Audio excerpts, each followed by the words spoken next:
Este é mais um Papo de Prateleira, o espaço que você conhece, que está sempre falando a respeito do agronegócio brasileiro, falando com a revenda, falando com a distribuição de insumos agrícolas e pecuários, falando com as cooperativas que têm as suas lojas para repassar aí a tecnologia da indústria para toda a fazenda brasileira, mas também falando a respeito de um mundo de assuntos que envolvem o agronegócio, uma porção importantíssima da economia brasileira, e se tem importância vital na economia brasileira, grande parte desse sucesso é por causa do quê? É por causa de venda interna também, mas principalmente as vendas externas.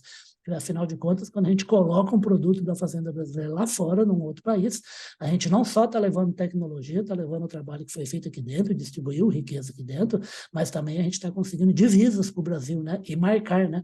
Espaços importantes para continuar fazendo com que a balança comercial brasileira tenha melhores resultados. E se tem alguma coisa que brilha bastante na balança comercial brasileira, esse alguém é o agronegócio, não é? Rafael Vanim Pinto, que eu trouxe aqui para conversar com a gente, ele que é um especialista no assunto, atua numa empresa que atua com comércio exterior, que é a Eficiência, onde ele é o gerente de comércio exterior. Ô Rafael, bem-vindo aqui ao Papo Prateleira, tá bom? Bom dia, Ulisses. Prazer estar aqui, falar um pouquinho contigo e com todos que acompanham o Papo de Prateleira. Ah, maravilha, o prazer é todo nosso, e como eu sempre falo, a gente está sempre presente aqui falando sobre esse assunto super gostoso, graças aí à nossa parceria, ao apoio que a gente tem do nosso parceiraço Clube Agro Brasil, Clube Agro Dealer, que é quem ajuda demais, é uma plataforma que aproxima cada vez mais o consumidor de todas as tecnologias do agronegócio brasileiro, de quem é do setor industrial que ergue, pesquisa e oferece essas soluções para que se tenha maior produtividade lá na fazenda brasileira, tanto na agricultura como na pecuária. Ô, Rafael, estamos fechando um ano, a gente pode reclamar bastante coisa em 2022, né? Mas não da balança comercial e não do resultado positivo da balança comercial quando a gente trata de exportações versus importações, né? Exatamente, Ulisses. 2022, apesar de toda a dificuldade, né? A gente teve uma diminuição de pandemia, mas a gente teve uma guerra aí que Só uma guerra na Europa, né? impactou diretamente o agro, né? O custo de produção aqui, mas o resultado final também foi muito bom para o Brasil, né? A gente atingiu aí 335 bilhões de dólares nas exportações, isso aí representou um aumento de 19, um pouco mais de 19%, se É comparado a bastante coisa, né? 2021. Muito, muito, né? E a gente teve a importação, que foram 272 bilhões de dólares, também com um aumento de 24% se comparado a 2021, o que resultou no nosso superávit da balança, aí, um valor recorde de 62 bilhões, né? E já 1,5% acima do ano anterior. Perfeito. E um resultado particularmente importante do setor do agronegócio, né? Porque o avanço foi de um pouquinho mais de 36%, né? Nas exportações. Exatamente, né? O agro teve uma representatividade muito grande e foi praticamente o que puxou a balança comercial durante o ano todo, né? A gente já tinha previsões aí de um aumento escalável e realmente notório na questão do milho, né? Que se teve em razão da super safra, da nossa safrinha, que foi Ô, um Rafael, como se diz na minha terra lá, o milho foi uma ignorância, né, rapaz, em 2022, né? Foi, foi. A gente praticamente dobrou o volume exportado em 2020, Impressionante. né? E isso somou valores muito altos aí, né? Na questão da soja também, a gente teve ampliação A soja que de é sempre o campeão aí das exportações, né? sempre, né? Complexo todo, né?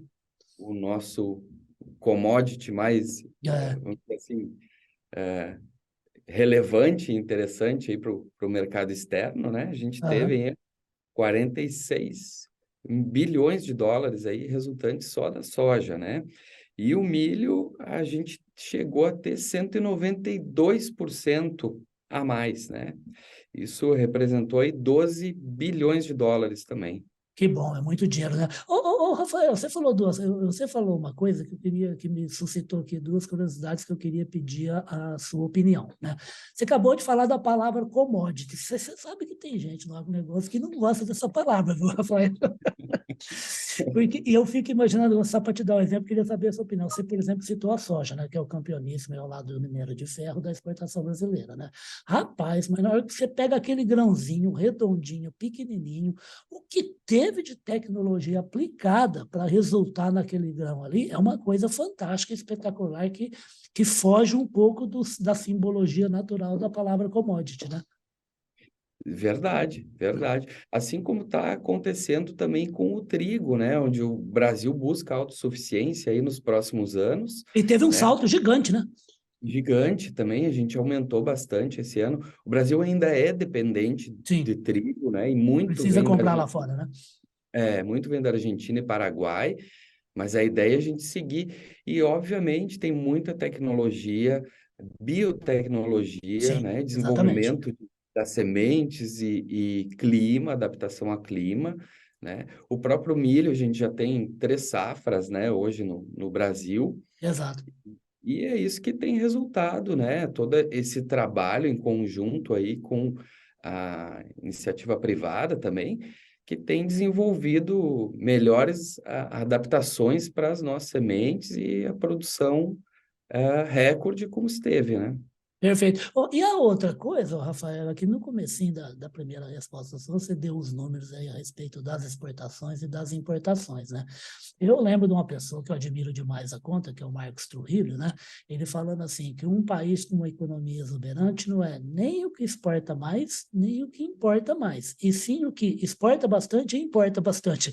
Você pensa nessa linha também? Eu penso, né? Obviamente que a gente quer mais divisas ao país, mas, por exemplo, no caso do agro, né? O Brasil ainda é muito dependente de De fertilizantes. muitos produtos, né? Aham. Exato. Então, para a gente poder ter essa produção e poder exportar, a gente necessariamente precisa comprar também, né? Foi um ano difícil nesse sentido, né? Relacionado principalmente à Rússia, né? Que era o nosso grande fornecedor e é ainda Perfeito. o grande Aham. fornecedor de fertilizantes. O governo fez algumas ações para tentar garantir esse E fornecimento. ajudou bastante, né, Rafael? Ajudou, sem Aham. dúvida que ajudou, né? Desenvolveu outros mercados, o Canadá, o Egito, o Marrocos, são Buscou países, outros fornecedores, né? mas ainda assim manteve as relações comerciais com a Rússia, enquanto Perfeito. grande parte do mundo eh, aplicou sanções, né? Esse país Exatamente. O presidente foi lá, na verdade, né? embora ele tenha criticado publicamente a guerra, ele manteve essas relações, que foi muito importante para o nosso país, né? Então, Perfeito. a gente trouxe esses fertilizantes, o preço dos fertilizantes aumentou no mundo todo, né? Claro, tem a questão do gás também, lá na parte da Europa, onde a Rússia fornece, isso também contribui para o aumento dos fertilizantes, mas ele garantiu. O produtor aqui no Brasil sofreu um pouco com esse aumento, né? O produtor de soja, por exemplo, teve que investir só em adubos aí cerca de 60% a mais do que investiu no outro Sim, ano. ficou mais caro produzir, né? Ficou mais caro, né? E obviamente, né? Eu sei que o produtor, né? Tu me informaste aí, não gosta da Aham. palavra commodity, mas quem regula esses preços é normalmente a Bolsa Americana, né? Não, perfeito. Então, a própria questão de regular esses preços, o lucro do produtor brasileiro, ele reduziu, né? Ao mesmo tempo que a gente exportou, na verdade, em quantidade menos soja do que em 2021, mas com valor superior, Receberam mais, né? receberam mais. E o milho é a mesma coisa, a gente teve um acréscimo no preço FOB, aí, tanto do milho quanto da soja, em 50%. Perfeito. Ô, Rafael, você está falando uma coisa que está me suscitando uma outra coisa também, que para a gente imaginar como é que é, se tentar ajudar a diminuir um pouco a minha ignorância, né? Como é a complexidade da economia moderna globalizada, né? A gente está falando aqui de um resultado muito bom de exportações, e de superávit, que é a diferença positiva em relação às importações. Mas como você está dizendo sobre preço, o agronegócio brasileiro, no resultado dele, não foi bom no ano passado, né? Ele, inclusive, até ele não cresceu o ano passado, né? E diminuiu um pouco a fatia dele no produto interno bruto brasileiro, né? Mas foi um recorde de exportações e de resultado na balança comercial, né? O que é um dado completamente contraditório, né? Rapaz, o mundo tá desse jeito mesmo, tá maluco assim? Eu acho que um dos fatores que pode ter implicado nisso é o próprio conflito lá da Rússia e Ucrânia, né? Tá, A gente sabe que a Ucrânia é notoriamente um grande exportador de grãos, sim. e se a gente parar para pensar, se a Ucrânia não fez exportações até agosto Demorou de para os navios começarem a 2022. sair de lá, né? Porque havia todo o risco de conflito e bombardeios, enfim. Então ficou represado lá cerca de 20 milhões de toneladas de grãos. Isso também, né, contribuiu para que outras nações viessem buscar o produto brasileiro, né? Então a gente pode não ter tido uma grande resultado aí na questão de PIB, enfim, mas o Brasil acabou exportando mais, principalmente o milho, né? O Perfeito. milho, Uhum. Como a gente falou, né? exatamente. Agora, ô Rafael, fala uma coisa. No material que o pessoal aí da assessoria de vocês, a Eficiência, mandou para mim, estava ali a respeito de que o Brasil não pode ficar parado em relação à exportação, mesmo tendo bons resultados. A ideia é que seja ampliado. E para isso precisa ter um trabalho de monitorar e planejar as ações. Rapaz, como é possível planejar uma coisa que vai, no final, redundar em melhor exportação? Então, a gente está num ano, né, onde teve troca de governo. Aham, É algo que precisa ser observado também, né? Porque vamos pensar assim, o governo Lula ele tem um alinhamento maior com a ONU e na defesa do próprio carbono zero, né? aham, E, ao mesmo tempo, a ONU condena também as ações russas. Então, a gente tem que ver como que vai ficar essa relação do governo brasileiro com o governo russo, a fim de garantir principalmente o fornecimento de fertilizantes, para ver se vai esfriar essa relação. tá, E, em termos de manutenção, o Brasil vai ter que buscar outras alternativas com países que também nos fornecem, né? Eu havia citado antes o próprio Canadá, que é um grande parceiro, Estados Unidos, Marrocos, Egito, precisa atuar nesses países de forma a aumentar a parceria.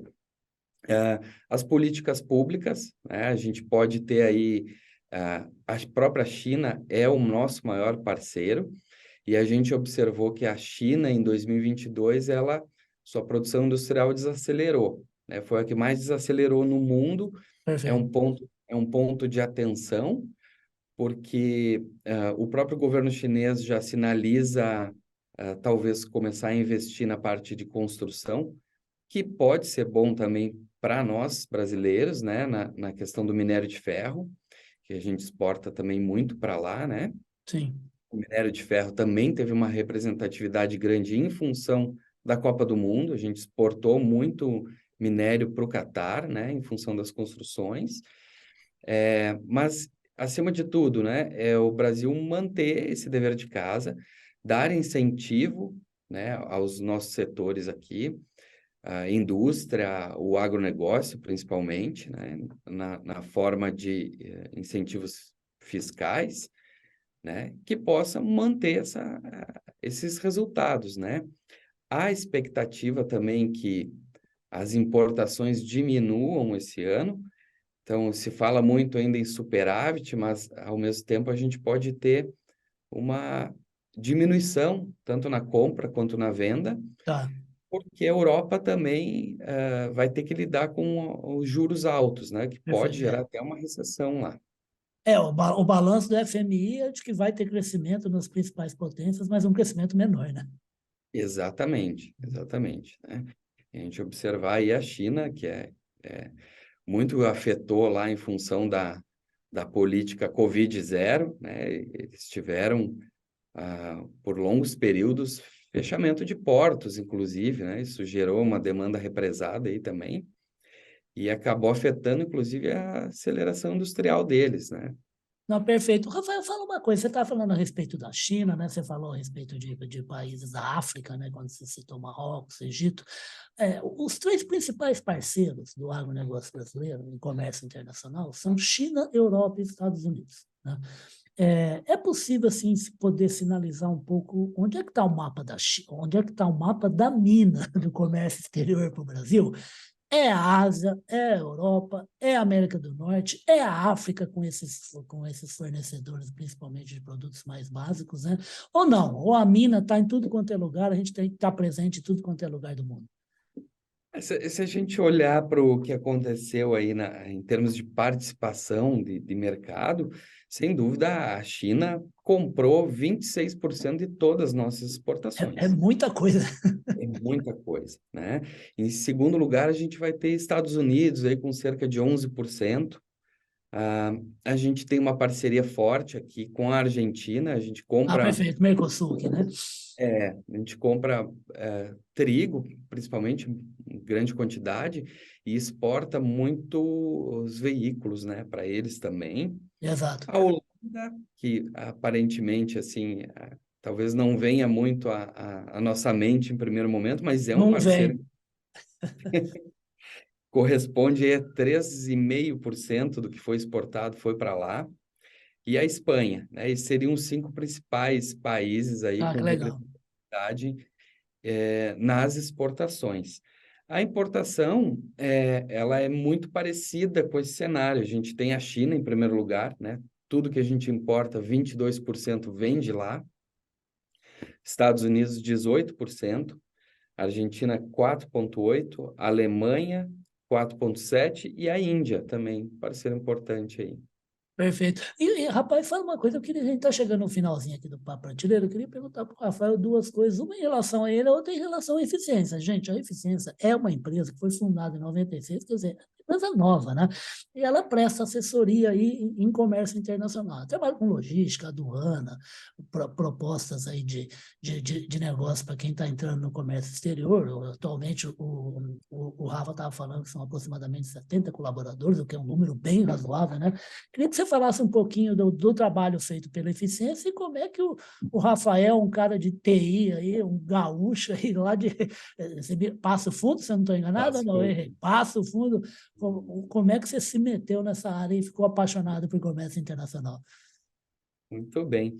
Ah, é isso, a Eficienza, a gente é um centro aqui de serviço, então a gente tem toda essa atuação com órgãos públicos, né, Receita Federal, Ministério da Agricultura, Anvisa, né, e no intuito de assessorar as empresas a trazer as suas importações, né, ou as suas exportações.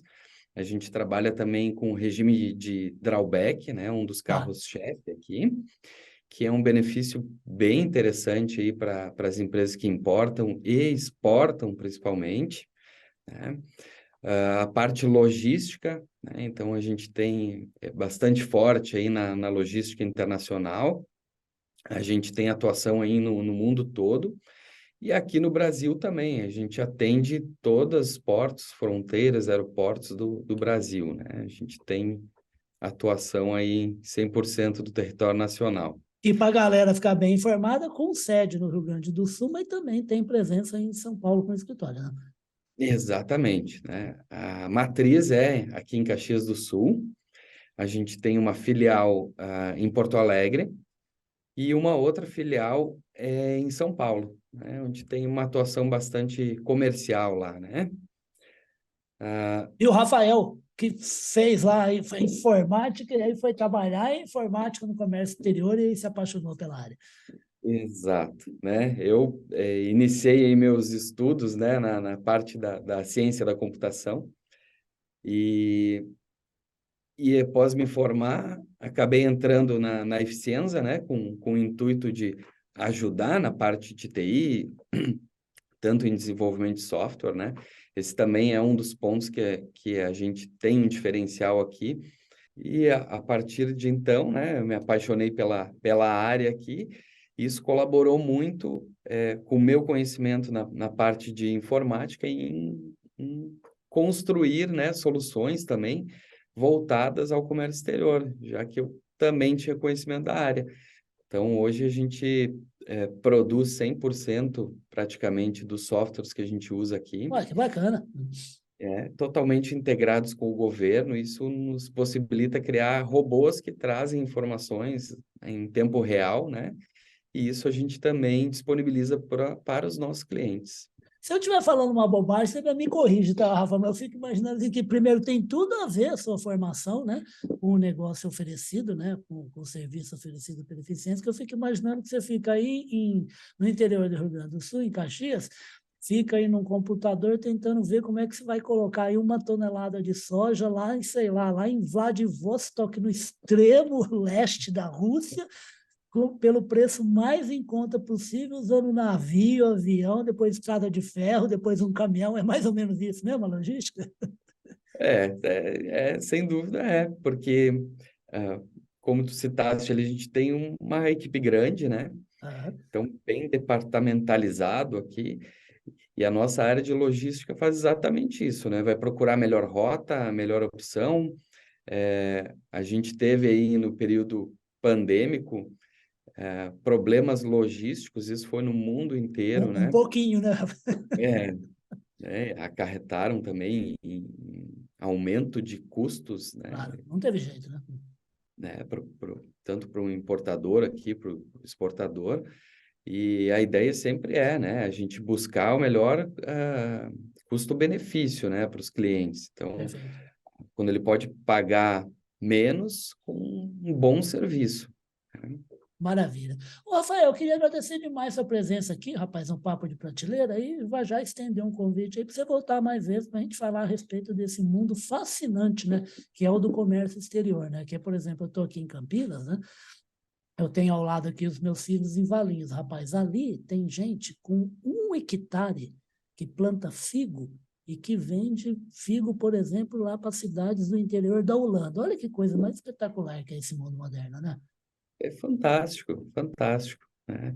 Isso possibilita que cada vez mais a gente mostre os nossos produtos, né? A qualidade da produção brasileira lá fora, né? Sem Maravilha. dúvida, Então, fascinante. então venha mais vezes para falar a respeito disso, de como é que a gente pode aumentar, né, essa legião de produtores e de empresas brasileiras a produzir com qualidade nas exigências dos consumidores internacionais, né, porque o consumidor tem razão, a gente tem que atender do jeito que eles querem, né, e assim a gente promove a riqueza de todo o contexto, o universo, a sociedade, a comunidade onde estão as nossas empresas e os nossos produtores, né? Perfeito, Ulisses. Eu fico à disposição, agradeço demais aí a oportunidade e foi um prazer estar aqui contigo hoje. Rapaz, o prazer foi todo meu. Este aí é o Rafael Vanim Pinto, o Rafael que é o gerente de comércio exterior da Eficiência, que é o quê? Que é uma das várias empresas brasileiras que ajudam a indústria, o produtor brasileiro, ao quê? A encontrar mercados nesse planeta inteiro, em 5 continentes do planeta Terra, tá? Esse é o Papo de Prateleira, como eu já falei para vocês, só é possível graças ao apoio do Clube Agro Brasil e do Clube Agro Dealer. A gente vai ficando por aqui, mas volta sempre com conversa a respeito do agronegócio brasileiro e esse pujante é um dos 4 maiores do planeta inteiro. Rafael, muito obrigado, grande abraço, até a próxima, tá? Obrigado, Ulisses. Até mais. Tchau, tchau, querido.